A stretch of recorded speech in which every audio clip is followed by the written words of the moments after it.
So in this video we're going to have a look at two different tracking options, so 1 point and 2 point and 4 point tracking. So with this we're going to use JPEG sequences to start with.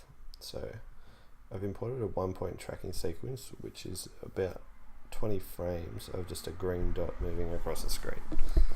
Now we're going to use this green dot to track its motion and then apply it to another object. So we go into the motion tracking window, and this time we're going to go track motion, pick motion source as 1 point, and the track motion, 1 point track, and the tracker we're going to leave as a transform.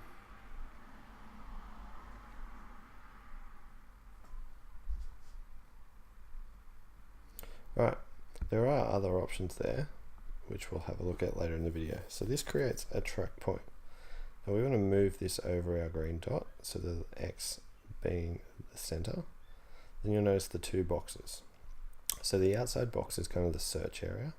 The inside box should completely encircle the object that we're tracking.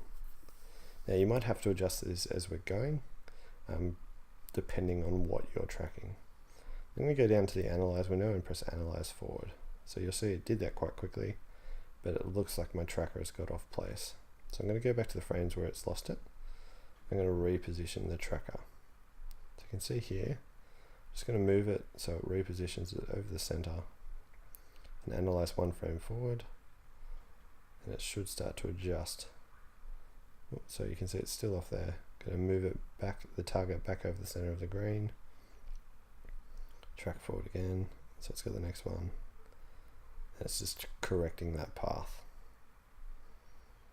Alright, so now I've generated this path, so I've got these motion points. So I'm going to use this data and apply it to another object now to make it follow that path. Just going to fix up here.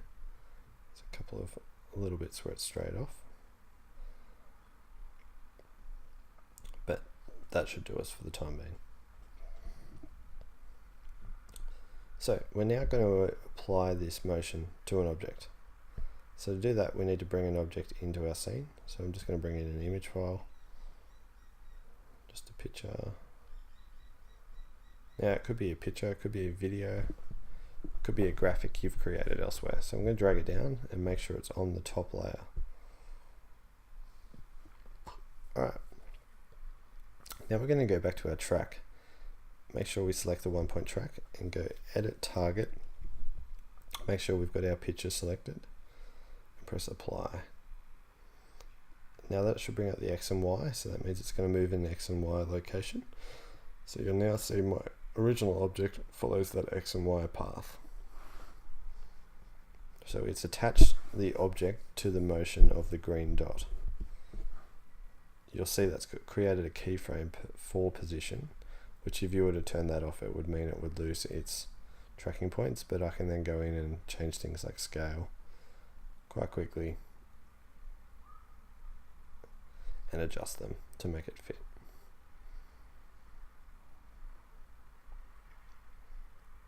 So you can see it just scaled it up across that 20 frames, so it's quite fast, but the image has been attached to the track. You can see if I go inside the layer, I can see the 1 point track again, but in the composition I see the combined image attached to the dot. Now I'm going to have a look at a 4 point track. So again, this is a JPEG sequence.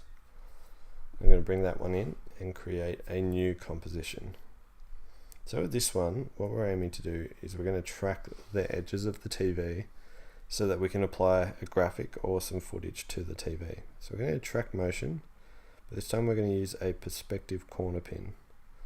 We're going to pin these objects into the corner of the edges of the TV. So one in each corner. Now again, for each of these points you have to set the search box and then the selection box for the area. Now you can see if you're separated, just undo and reselect the center so it drags that white with it. I'm going to aim for the corner. Now there might be some problems here because there is a whole lot of black there. Just want to bring them together. Because there's a lot of black pixels there, if I select the black, we may have issues with the tracking, which we might have to refine.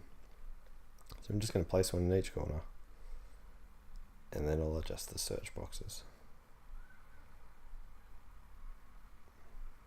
So remember, the exterior box is the search area, and the internal box should be basically outline what we're actually searching for. You can see with the track, this one's actually done quite a good job. So it's picked it up quite well, and I don't think I'll have to make too many adjustments to my track. It seems to have stuck with it the whole way, which is really good. So you can see there's a whole lot of data points there. This time I'm just going to bring in a video file and place it on the TV. I'm just going to use standard video, same as before, drag it into my composition, place it on the top layer, click back on my track, edit my target, make sure the movie's selected, press OK, press apply, and you'll see it's now tracked my TV. But this time down the bottom I now have 4 different position keyframes, but it's playing the video at the same time. So with this I could then further adjust things, but I'm quite happy with how that's tracked. I could reduce the scaling of the image to make it fit the TV better, but we'll leave it for there today.